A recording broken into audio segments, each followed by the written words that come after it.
This is Guardian Radio, your station for up-to-the-minute news, intelligent, interactive, and engaging conversation. 96.9 FM.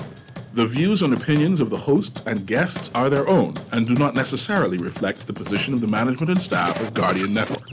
One day, when the glory comes, it will be ours. It will be ours.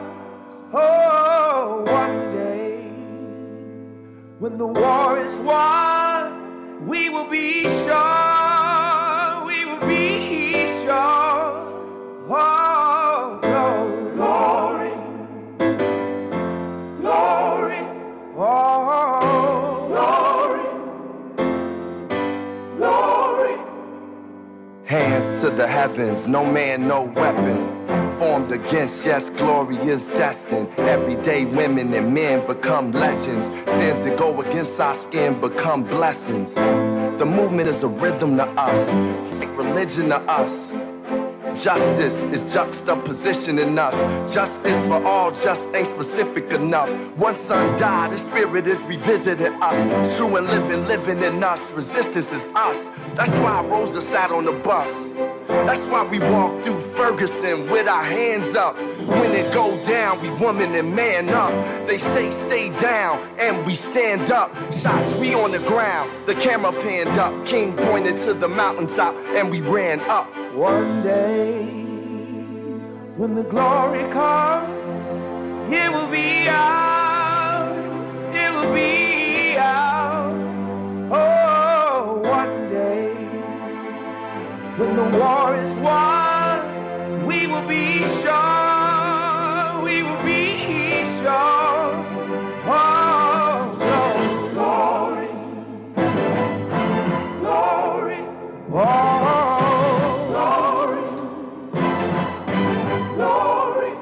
Now the war is not a isn't won, but we'll fight on to the finish. And then when it's all done, we'll cry glory, oh glory, oh.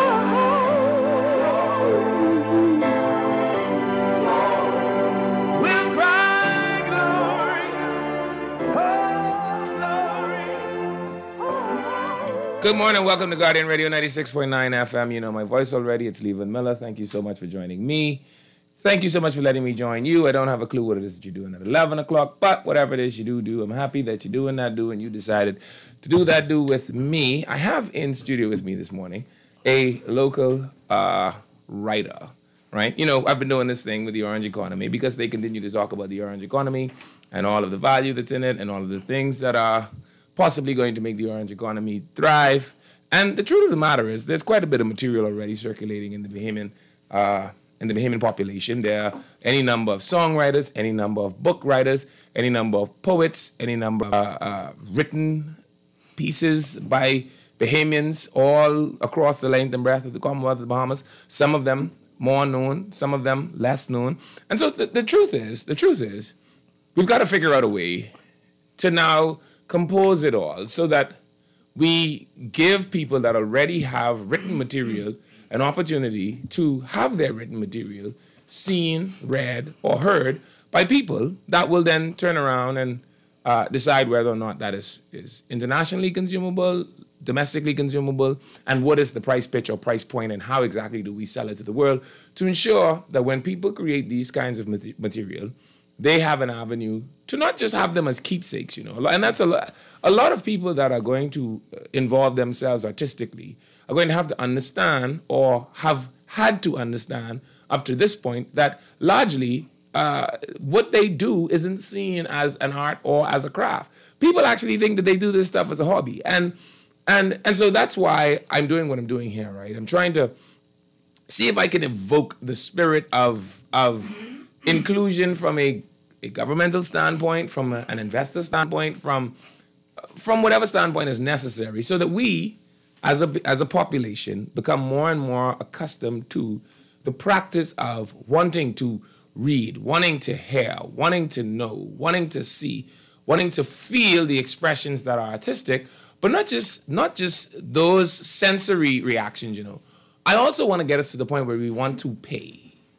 Because I feel like ultimately that is where it all ends, or where it all should end. And it all matters not unless you can get people to pay for it. All right?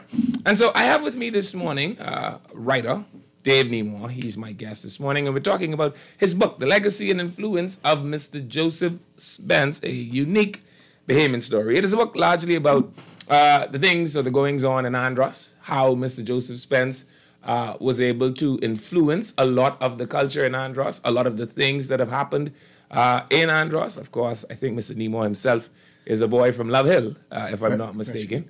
And so we're talking about it, all right? I'm going to open the lines in case you want to talk to him. The number is 323-6232, 325-4316, 325-4259. My text line is 422-4796. That line is open as well. You can please text me on that if you have any questions for Mr. Dave Nemore. Mr. Nemore, welcome to Unleash. Good morning. Good morning to you and to my listening audience. Okay, so you have written. Is this your first book? Technically, it's the second. Okay. The first was not so important. It was actually a coloring book. Yeah. That you actually. What inspired you to make a coloring book though? Like when you get up and decide I'm going to be the author of a book or I'm going to create a book, what makes you want to create a coloring book? Okay, let me begin by saying that it happened in 2009, I think. I realized that persons only talk about Spence when there was a special occasion or when something unique happened. There was not this constant talking about conversation surrounding him. So I thought about it and I wanted to make it a permanent fixture per se, where persons would begin to, either by photos or by words, begin a longer conversation, can read, have something tangible in which to refer to go to, as opposed to just hearing about him, once a year or twice a year. Okay. So I want to make it a permanent fixture, and I started with the coloring book. Okay. Why Joseph Spence? I mean, there are any number of things that you could have arguably talked about. Largely people consider Andros, they think about the folk, the Babuki and the Barabi, and that kind of thing. Those are the things that are associated naturally when you hear Andros. You instantly think about those things. What made you so enamored by the man Joseph Spence? Wow, wonderful question. I wanted to engage in an eco-lodge. I wanted to build an eco-lodge, and I wanted a place where persons can come and indulge in the local environment, enjoy the scenery of the beaches or whatever, the birds, and the local flora and fauna. And I was thinking of a name that would captivate the project. Or when persons hear the name, they would say, oh yeah, Andros. And I came up with Joseph Spence because I realized that nobody was using the name. It was only a name used once a year or twice a year or whenever somebody prompts a conversation. So I persisted. Well, what was your fascination, though? I mean, what fascinated you? Well, I actually started there. Okay. And then I went on to, I wanted to know a little more. And I began going online. I began listening to the music and what have you. And I realized that Joseph Spence, beneath that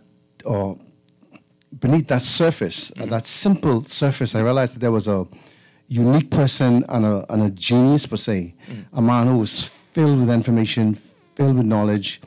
And I began researching and I realized that Joseph Spence was actually a genius. And I realized that, and I coined the phrase that how could a man appear so simple, but yet in the eyes of those who know him, very profound. And if you talk to Taj Mahal and Rai Kuda and the Grateful Dead, well, most of them are dead today, you would realize that these men revere him. These men loved him because the kind of music he made was just beautiful, and it was simple but complicated. And that's what got me about him. He appeared simple, but he was a very complicated person because and more than likely, he couldn't read or write. Really? I came to that conclusion. Couldn't. But he knew music. Those 30 seconds, 64, 116 notes, he knew he could play them. However, whoever inspired him, of course, God did. I certainly believe it. And some said, the legend said that the spirits of Andros, what have you. But he did it wonderfully and he did it well. Now, his music was an interesting kind of music. I listened to a little bit of it. It reminds me of. Do you remember JJ, Brother JJ? Stubbs, yes. I remember Brother JJ. Yes. Brother JJ. Yeah, on the road. Yeah. So when I hear Joseph Spence's music, I think in my era of a JJ Stubbs, you would have heard it. You would have heard it by him, by JJ Stubbs. Yeah, you would have heard it through him. Right. I think that is the closest resemblance. Yes, I could think absolutely. Because I was about 12, 13. Yeah, Brother JJ was 50 and 40, wasn't it? Yeah. 40, And, we would stay up late at night because he come at on midnight. Like midnight. Yeah, at midnight. JJ comes on at midnight. And his preamble would be Joseph Spence, and boy, we would laugh ourselves to sleep. And if he came on, he didn't play Joseph Spence, we would actually get mad. You know, we would be furious, like we need to play. And the music was funny. We didn't realize the extent or the depth of his music. All we knew that it was funny, it was joyful, it was laughable, but it was soothing. It was nice. It was wonderful. It made you smile. It made you fell in love with him, the man, the legend. Now you have a pretty short read right here. It's about 100 pages long. Yes. What are some of the things that goes into the planning, the laying out of a book, deciding that you want to write a book? You know, I tell people I have at least 2 books in my head. I just can't put them on paper. I have the chapters. I have the text. I have the only thing they ain't is on paper. That's it. But the books are in my head, right? Like I have one book in my head called Rules of the Game. I know what the cover page is gonna look like. I know what the back page is gonna look like. It's just not on paper, right? So when you sit down and begin to conceptualize writing a book, getting information, finding sourced information, because a lot of it will be before your time, particularly when you begin to epitomize a human. You have to go and talk to the people that have actually walked with the human. Yes. And what is also curiously interesting is that a lot of times you talk to people that have possibly walked with the now legend, and they weren't aware that they were walking with a legend. A lot of times I ask people the question, do you ever knew, and I think I asked this to Dame Marguerite Penland, did you make Dame Marguerite Penland? Like, at what point did you say to yourself, you know something, my life is a bit different, right? Yes. And it's because, as far as you are aware, you just living your life. You waking up every day, you being Dave. You ain't doing nothing special. You just being Dave. I imagine the same is to be said for people like Joseph Spence. He just woke up every day and he's just being Joseph. Did what he did. The people around him was just being them. They was just being them along with Joseph. Right. You look at the work though, and then you say to yourself, Dave Nemore comes 40 years later and says to himself, man, what this guy was doing was phenomenal. I want to write this.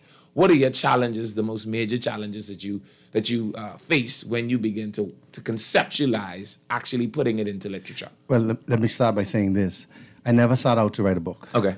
I always wanted to be a writer. Even in high school, I wrote a lot and I wrote beautiful poems and what have you. And I thought I would be a writer, but I never set out to write about anything or anybody. But there was something special about Joseph Spence. And like I told you earlier, that I realized that people were only mentioning his name at special occasions. Okay. I wanted to make it permanent, where a child can go somewhere in a library or somewhere and reference a book and, have a book right there that they can read and research, as opposed to going online and, to web to try to put pieces together. And that's what I did too. Okay. I actually stitched it all together, but I tried my best to make it flow genuinely and sequentially, that it make good sense. Okay. But I never set out to write, and I had to learn all the rules of writing, and I still haven't perfected it yet. So the cover, I started from the cover. I got Earl Bethel to do the graphics for me, and then I began working on the inside, where I started the storyline, and as we went along, we attached the graphics to the storyline. And I have someone to edit, but you still need some more editing done. And I started a company, a publishing company, my own. It's called Bahama Oriole Publishing Company. Okay. So you're self-published? Yeah, self-published. Okay. Yes. Explain to people what is the difference between self-publishing and having a publisher. Explain the difference. Man, I'm not I haven't learned this stuff in school or in university. It's just what I learned because I set out to write a book. Okay. But what I realized that you can publish a book without having to go to someone to publish it for you. You can self-publish your work. Okay. And in self-publishing, what I've learned is that you more than likely would have to be, how can I say this? But I started my own publishing company. And I attached my publishing company and what have you, and I sent it off to be printed, and it came back. So I guess that gave me some copyright or some ownership. Okay. But I learned it all as I went along. And so there's no real support group. There's no real. No, there isn't. Okay, so a young person wanting to become a writer, wanting to publish a book, wanting to get their story out of there, whatever it is about, you're saying that there is no real clear way, there's no real clear avenue where somebody actually explains to them the business of it. Right. Right. You see it all across the entertainment and orange industry, all across the world. Even American artists are now saying, man, when I started doing this thing 30 years ago, no one told me nothing about owning no masters. Right. I came in, I dropped the song, it was hot, I made $1 million. As far as I knew, that was the end of it. Right. And so many of them today receive no royalties for songs that are absolutely amazingly timeless. And they've made all of the money that they could make because they agreed to drop the track for $2 million. Right. They get their $2 million, and Sony Records or whomever is making $1 billion 20 years later. And so we have to protect intellectual property. We have to not just protect it against that kind of stuff, exploitation of teach people the importance of copyright infringements, teach how to go about copywriting, because a lot of people don't know. I'm not even sure I know the entire steps towards copywriting a piece of material.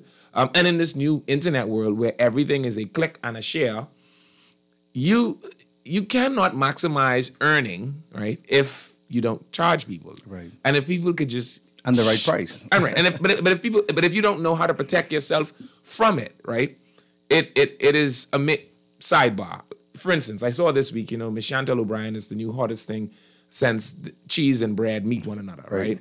And I noticed that there are companies publishing the image and likeness of this person that is now world renowned. Wow. And I thought to myself, while it may be a good gesture, and I do mean the fast food restaurant, while it is a wonderful gesture, I don't know if you have authorization to publish my image and likeness. And you see these kinds of things all the time, right? Where people take random pictures of people, particularly at events. It happens to Junkanooers all the time. And you see your picture on some Come to the Bahamas poster, and you have no clue how your picture get there. So many people are caught up, though, on the fascination of, oh my God, I actually made the billboard, that they don't realize that someone should pay you for being there to use your image and likeness, because this thing is going to make money. It generates money. And as a consequence, you should be paid. All right. And so these are some of the conversations that want to get into the orange economy, that want to write books, that want to, model or promote or brand ambassador. And I don't know if, and I think what I'm hearing you say, Miss Anymore, is that we ain't sure if nobody teaching us this kind of stuff. Like, you really got to go learn it on your own. That's what I did. Yeah. All right. So let's listen to a little bit of Joseph Spence's music. Just in case you don't know who Joseph Spence is, plenty of you all born after Atlantis Bill. People who born after Atlantis Bill, I don't even know what y'all is do with your life. But this is Joseph Spence's music. Listen to a little bit of it. Joseph Spence. Is this, which one is this? Rolling Tide? Rolling Sea? On the Rolling Sea. On the Rolling Sea. Yes.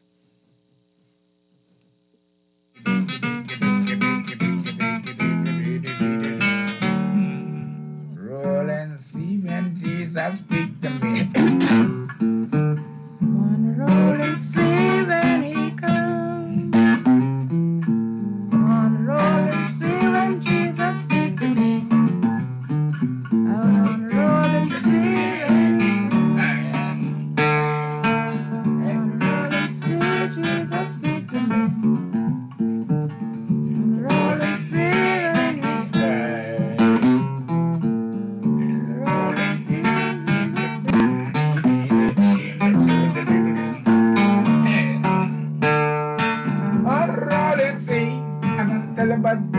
Cause I think of it, the man of one another, and then you have four and the property bells for tartars at safe and out on the ocean, but what terrible gate. The seemed to be hell about Fisco where he was. Unreal, hey, and the rolling sea, Jesus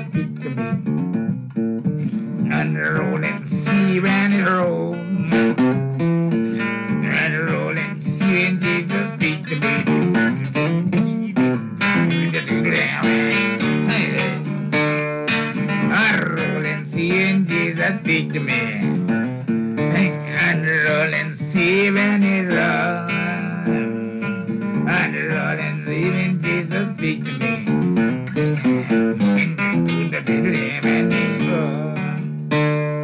A rolling sea. Tell about you and my cousin and go with the mess up one another and anyone for when the poverty bell for taxes had salesman out on the ocean. But what terrible gale to see me be hell while I face the white wave was a rolling sea when Jesus speak to me. And the rolling sea when it rolls. And the rolling sea when Jesus speak to me.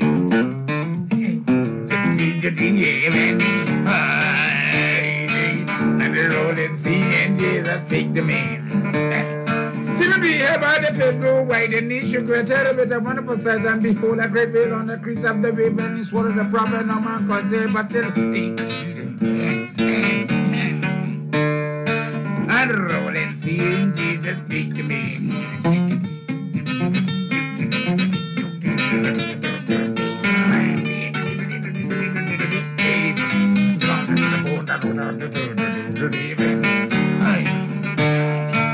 And rolling sea when Jesus speak to me.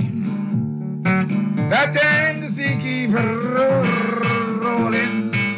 rolling, rolling.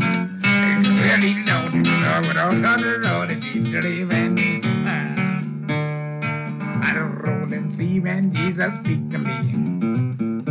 And rolling sea when it's right. And rolling sea when Jesus speak to me.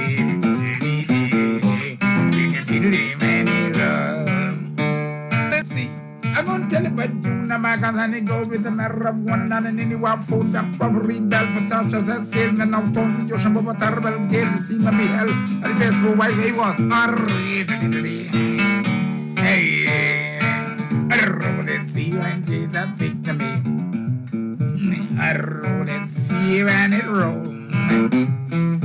And roll and see when Jesus speak to me. And read it here and he heard.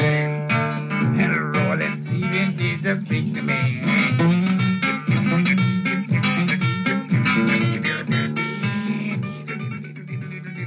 And so that is music by Joseph Spence, right? It's folklore music. I see you describe Joseph Spence as a brilliant folklore guitarist and gifted Bahamian. But what is more interesting about the author is you didn't study literature, English language, you didn't study philosophy, you didn't study any of those things. You actually are a Mahan-trained in engineering, yeah. What makes an engineer want to write? I guess it's those inner desires and our childhood days. Mm-hmm. And I think that's one of the things that I always wanted to write. The question is about what. I always wanted to invent something, but the question is about what. And I finally found something that impressed me. Mm-hmm. A simple person, like a lot of person would think or would say, but to me, he's very fascinating, and he brought a lot of joy and a lot of wit, smarts and genius to the music world, and it's Joseph Spence. We got to go to a break. Let's go to a break. 323-6232, 325-4316, 324-259. I'm talking to Mr. Nemore, Mr. Dave Nemore. He's my guest. He's the author of The Legacy and Influence of Joseph Youngie Spence, a unique Bahamian story. We're talking about it as we promote the orange economy all throughout the month of December. Don't move. I'm Leyvon Miller. It's Guardian Radio 96.9 FM. I've got more show on the next side of the break.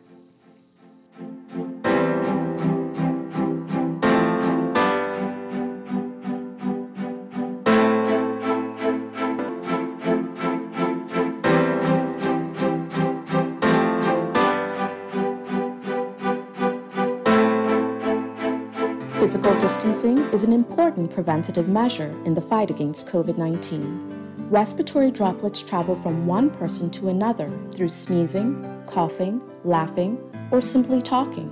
The risk of becoming infected from those droplets is reduced by staying 6 feet away from other persons at all times. Even shaking hands and touching our face is not recommended because we frequently touch surfaces that may be contaminated. Practice physical distancing at the workplace by having virtual meetings or conference calls, or communicate via email. Eat at your desk instead of in the cafeteria. You can even work from home. We must each do our part to stop the spread of COVID-19. This message brought to you by Bahamas Ministry of Health in conjunction with Guardian Radio.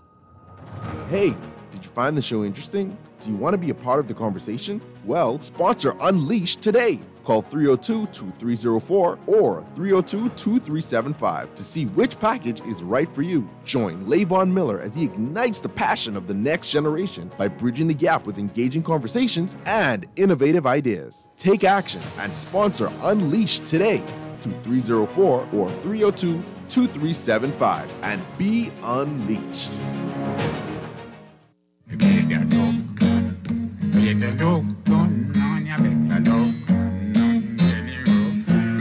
Sunday girl is coming. Oh, you better look.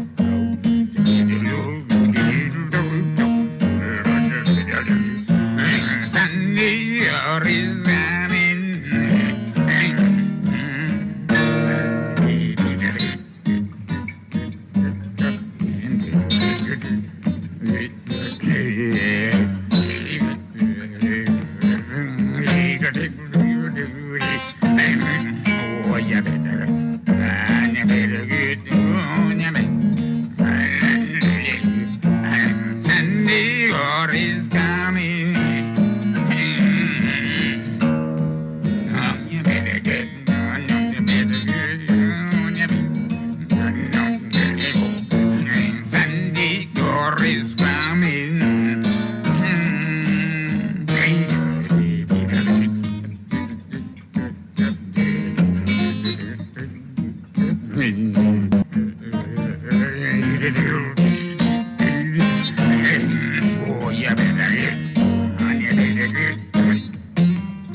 Welcome back. Thank you for staying with me. Leyvon Miller here at Guardian Radio 96.9 FM. It's interesting stuff. Yes. It literally wakes up by 50 and 40, 12 a.m. Mornings with Brother JJ. Yes. Literally, it all is coming back to me so clear right now.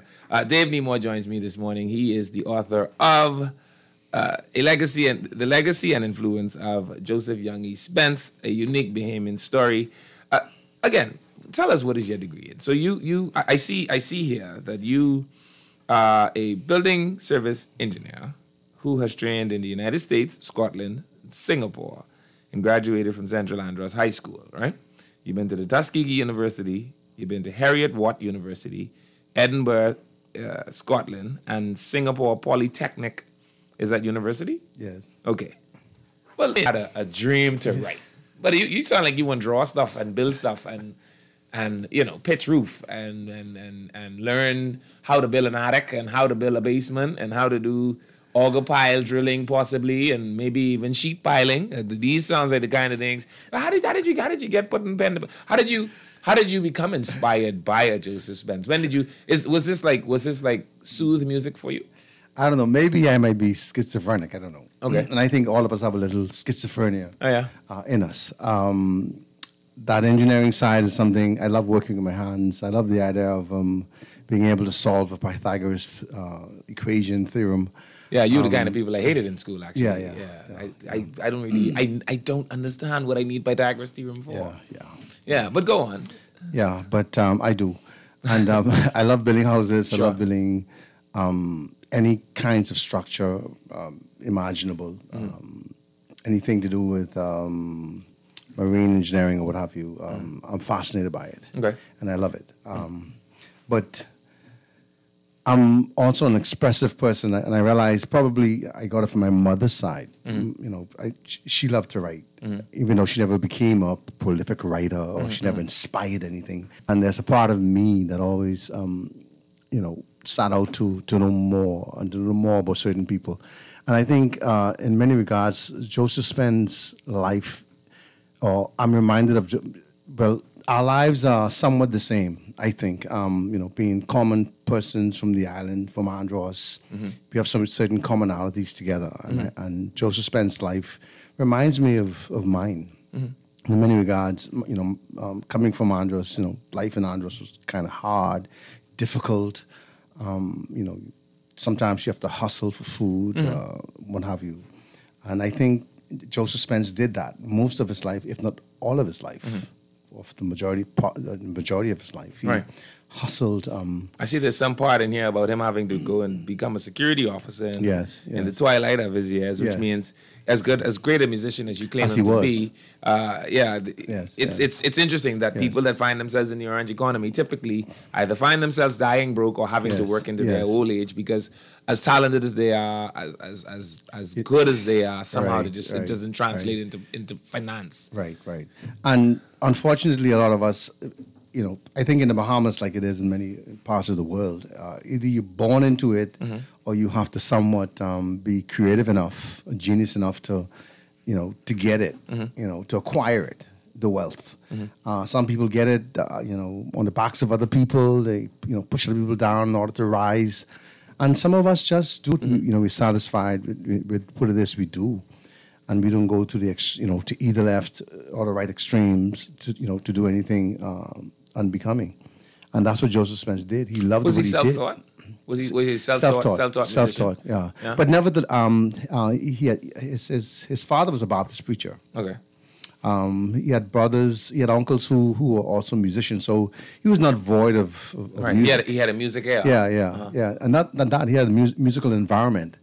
You know, in which he... Most people that grow up in black church could play an instrument. Right. Black church is the breeding ground for musicians, in case you don't know that. Right. Yeah. Well, I kind of know that. And in 1910, that's what they did. Yeah, black churches breed musicians. Yeah.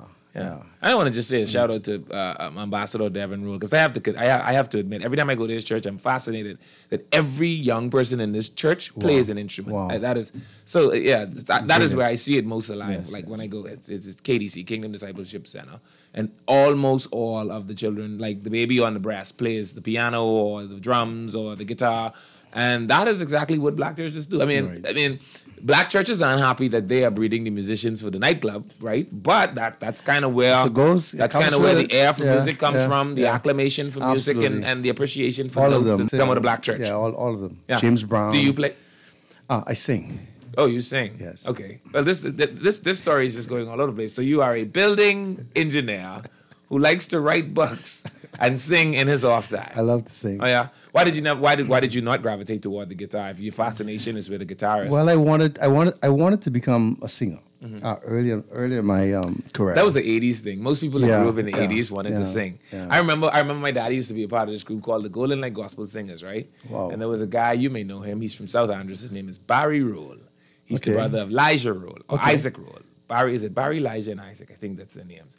And I remember Barry came from South Andros boy. Yes, the Andros boy. Yeah. Man and the boy could sing like Florence Nightingale. Yeah. Wow. And I remember they would have these concerts at the Joe Farrington Auditorium. And this was right around the time that the cordless mic had just come out. Yes. Right? So imagine my daddy them, they would be in these very sparkly outfits, right? They did this Golden Light Gospel Singers concert. Out comes out of the back room Barry. Oh, there was a woman that you did in the back. Wow. And so it's fascinating because we don't see that kind of musical culture around here anymore. Right. I don't know if people are a group of men, 4 or 5 men, were like a band of some sort. Yes. The Gospel Flashlights, Golden Light Gospel Singers. What was the White Doors group? The Gospel Impressions. Those were the boys of Andros. Yeah. Then you had the Andros, Sons of Andros. And Andros Mighty Clouds of Joy. Absolutely, yes. And so that music culture was a big Mind thing. you, I grew up in a group too, you know. It was actually myself, Billy Clare, Charles Clare, Don Clare, Dion Sweeting. Right. We all grew up singing, you know what I mean? Everywhere we went, we sang. You know, for the most part, I think I did the lead and, you know, Billy was the backup with that beautiful melodious voice, and Dion on the guitar. So he was like your Barry Roll. Yeah. He was good. Billy Barry Clare, could sing, boy. Yeah, Billy Clare was he could sing. definitely a very good singer. Somebody wants to talk to us. credit. Let's take a phone call. Good morning, caller. You're on. Caller, there? Hey, what's up? Hey, good morning to you, and good morning to my good friend David. Hey, what's up? Doing, buddy? I'm fine, thanks. Hey, good, man. Just Tony here, man. Listen, tell him that you also a long-distance runner, man. Yeah. Oh, Tony, how are you doing? Man, I'm Oh, good. my God. I'm so good to hear you, and congratulations to you on your Thank you very much. on your achievement starting to come out of you. Yes. I mean, it was good. Where can you get a copy of the book? I know my Fred Ferguson. Classmate of mine. He's very fond of them. Oh yes, absolutely. Every day he goes, he talks about we did a collaboration a few months ago. Okay. I don't know if you saw the documentary on Joseph Spence. No, I didn't. Yes. Yeah. Okay. All right. But he's fascinated in many ways. I mean, he plays the guitar. I don't play the guitar, but I just love the idea of Joseph Spence. I think I fell in love with Joseph Spence, and I love talking about him. Mm-hmm. He's a great example. Yeah, so, is the book on Amazon? Is it? No, it's actually a printed copy. No, you have to call me. That's one of the reasons why I didn't, because I understand that people, steal the ideas, infringement, copyright infringement, etc. So you call me at 424. You can get a copy. Okay, my brother. Nice. Take care, man. Yeah, Well, that number Tony, nice to hear you. 422-6144. Yes. All right, that's how you get your hand on a hardback. Well, this is not hardback, but this is a softback copy of the Legacy and Influence of Joseph Youngie Spence. Why Youngie? Does your book tell us why his nickname was Youngie? I think so. I think somewhere on page probably 6 or 7. He acquired that name as a young boy. Yeah. And I think he was the youngest of 4 or 5 children. Yeah. And that name followed him, everywhere he went. I guess, because the oldest son is naturally Bala. Yeah. Bala is the oldest boy. Right. Right? And you'll notice I have Bala in the book, right? Yeah, Bala is the oldest boy. Yes. And then... then the one who named after Daddy named Junior. Yeah. And Bala and Junior ain't necessarily the same person, but they could be the same person. They can be. Right. So Bala and Junior might be the same person, but they could also be different. Yeah. The oldest son could not name after Daddy. He can name Bala, and then Daddy got another son. We can name that one Junior. Yes. Okay. And then if you have a son, we just give him nicknames. If you name him Livingston, he can name Winky, and then stuff like that. That's kind of how we do it on these families. Davy Crockett. Yeah. And that's kind of how it goes. All right. Yeah. So okay. How many more books do you think you have left in you? Do you think you're going to do more writing? Or are you going to be inspired? Or are you inspired by anybody else to the point that you want to write? Well, somebody gave me an idea a few years ago, and they asked me the very same question. Why Joseph Spence? Why limit your ability to just Joseph Spence? I said, because I'm fascinated. He said, yeah, but it's so limited. And then the person said, Joseph Spence, isn't he a national hero? I said, yes. Okay, so talk about national heroes. So... The next edition of that book you'll see Bohemian National Heroes. Okay. Coloring book series. Okay. So your next book is possibly going to be a coloring book. No, yes. Okay. Yes. And you're going to put the faces and images of people that have all done. That are all national heroes. But along the line of music. No. It's actually 9 areas. Okay. It's music or entertainment.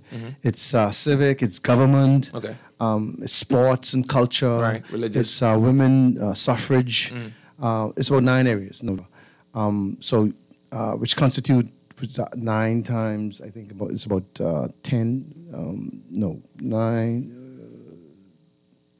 It's about 51 persons altogether. Okay.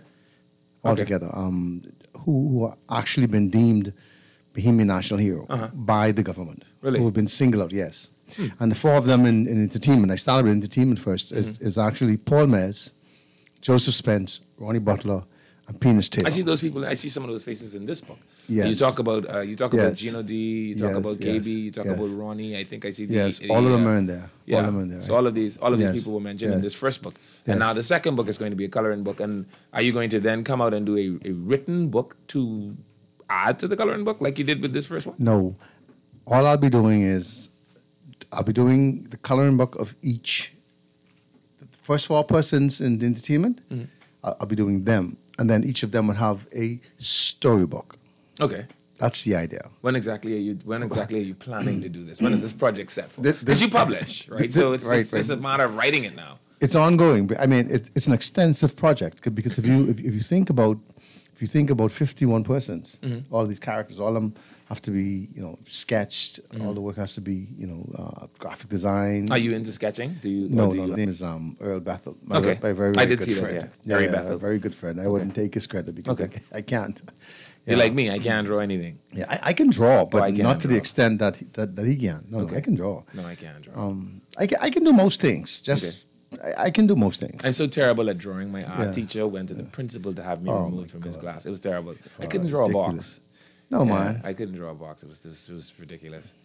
Yeah, no, I don't draw very well. So how did you develop? I mean, because obviously your orientation is a little bit off or something. I don't know how it your happened. thought processes. Yeah, no, I can't draw. Wow, that's not at all. I'm musically inclined. Yeah. Like for a very short period, I played the bass guitar. I speak 2 languages. I also, I don't know. I sing very well in the shower. Okay. All right. Okay. So I don't know if it is the presence of the shower or the absence of my clothes that makes my voice sound so good. But I do know that I sound really good in the shower. Yeah. Like most people do. Yeah, and I think that's where my superpower will stop. And I write. But only about things that I'm inspired about. So maybe it's because the right side of your brain is very active. I think the right side is more mathematical, right? I guess. I play 2 instruments. Well, I don't really know if I could count myself as being a bass player anymore. I haven't touched one in about 15 years. The bass, I played the drum sets. I played snare drums, which is an entirely different thing. And and I you seem to be. I mean, speak more than one you language. seem to be using both sides of your brain. I don't see why you can't draw. I have a basic aptitude for the application of Spanish. Basic, very basic. Okay. But outside of that, I don't know. But okay. So people that publish, right? How difficult it is for people that do not how much resources does it take to go into being a publisher though? Is that something that is? I mean, is it cost effective in this new world with ebooks and Amazon and all this other stuff?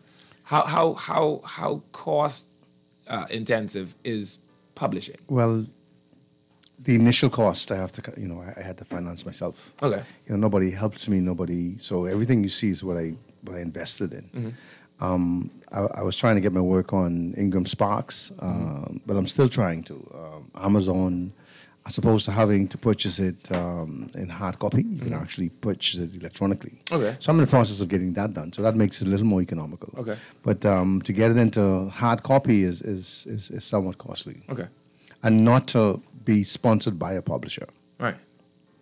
That means that all of the work I have to do myself. And sometimes. What about getting it proofread? Like, is that also a challenge? Like having proofers, etc. Yeah, yeah.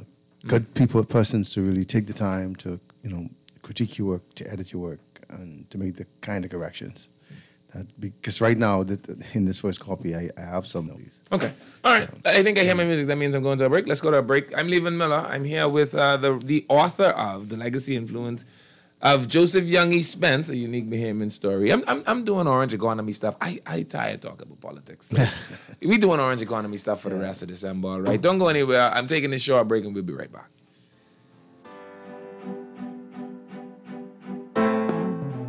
Here we go. J.S. Johnson Insurance Agents are the best. Reliable service, we've been on the scene, protected since 1919. J.S. Johnson Insurance has the test. You're always covered with J.S. Johnson Insurance. Peace of mind. See something? Say something. Call Crime Stoppers Bahamas in Nassau, 328-8477. That's 328-TIPS. Or from the Family Islands, 242-300-8477. That's 242-300-TIPS. Be safe and happy holidays, Bahamas, from the directors of At Fidelity, the holidays are all about family, spending time with loved ones, and being thankful for the little things in life. Worrying about bills should be the last thing on your mind, especially during the holidays. Let Fidelity help you get your bills under control. Fidelity can also get you started with a real savings plan that actually pays you interest. The only thing you need to think about is what you will do with the savings in your pocket this Christmas. Now that's what I'm talking about. Fidelity Bank is here for you this holiday season because you are family, and family is important to us. This is Guardian Radio 96.9 FM. Fresh news, smart talk, all day.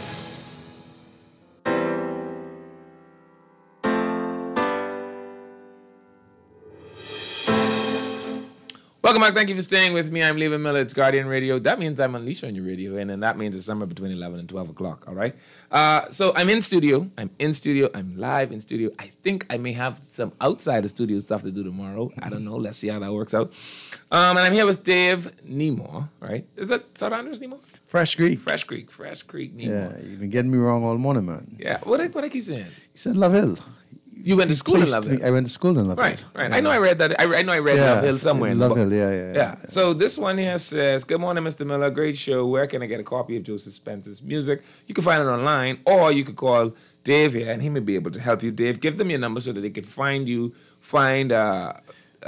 either for publishing purposes. Because would you, if there was a writer that came to you? Of course I will. Okay, so you may have a book out there that needs publishing. Dave is here. Dave could help you publish, right? Let's get your number out there so people can find you. 422-6144. 422-6144. They're going to say that you say the number too fast, so say it again. 422-6144. 422-6144. I say it and Dave say it. Right. So you have to have it by now. Do you have like an email address or something that they can reach you on? Yes, dnemore1, that's the number 1, at gmail.com. dnemore1 at gmail.com. The number 1. Yeah, you can't mess that up. dnemore, that's Delta Nemore. Yeah. 1. Right. At gmail.com. Now, please don't type in Delta. Delta as in the phonetic alphabet. That's complicated. Yeah. D Nemore. Not to be confused. D as in dog. Yeah. Yes. This one here says, good show. What 2 languages do you speak? I speak English and Creole. I actually went to school to learn Creole. And I am trying to make sure that I have bilingual children as well. That's actually my goal. I want to have children that speak 2 languages, play 2 instruments, and play 2 sports. Wow. And then I don't care if they go to college or not. Yeah. Doesn't matter. Doesn't matter. Somebody should be able to pick them up. It doesn't matter. Yeah. So when are we going to look forward to more work from you, Nemore? Anything in 2022? Because we're to the end of 21. Yeah, maybe in the middle of this month. Oh, yeah? Yeah. Something should be on the market. Okay. Yeah. Do you have like where exactly do you distribute? I mean, or do you also self-distribute? Yeah, self-distribute. That should be anywhere. Okay. I don't have a warehouse. I don't have... Are you looking into that with the turn of the new year? Maybe. What is that like for people who, like yourself, are writing their own material, publishing their own material?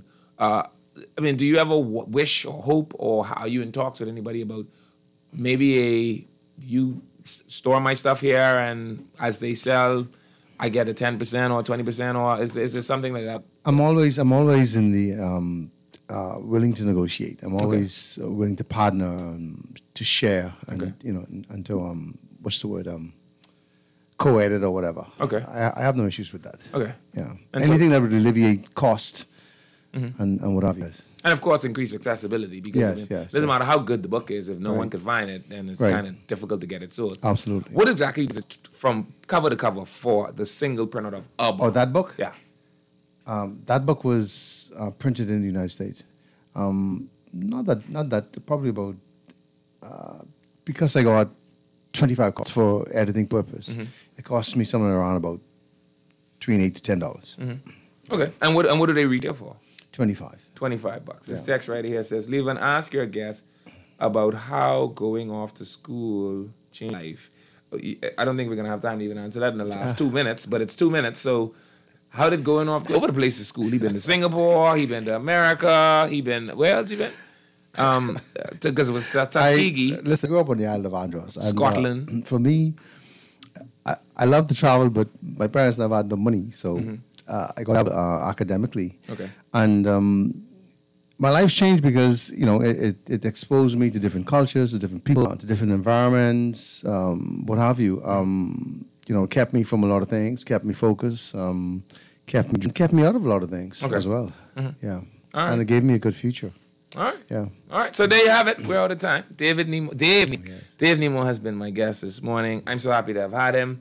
As we discuss his book, Legacy and Influence of Joseph Young E. Spence. And I see you say in the book that you kind of want all high school students to be able to have an opportunity to read your book. Yes, so who knows? Maybe after we've completed the second book and maybe do whatever it is necessary with this book, we could figure out a way to get it to the high school students. All right. So tell people how to find it. Okay. My number is 422-6144, and my email is dnemo1@gmail.com. All right. That's all. This is Guardian Radio 96.9 FM. They're your station for fresh news and smart talk. I know you know, the world knows. They do it all day, so don't move. They've got the new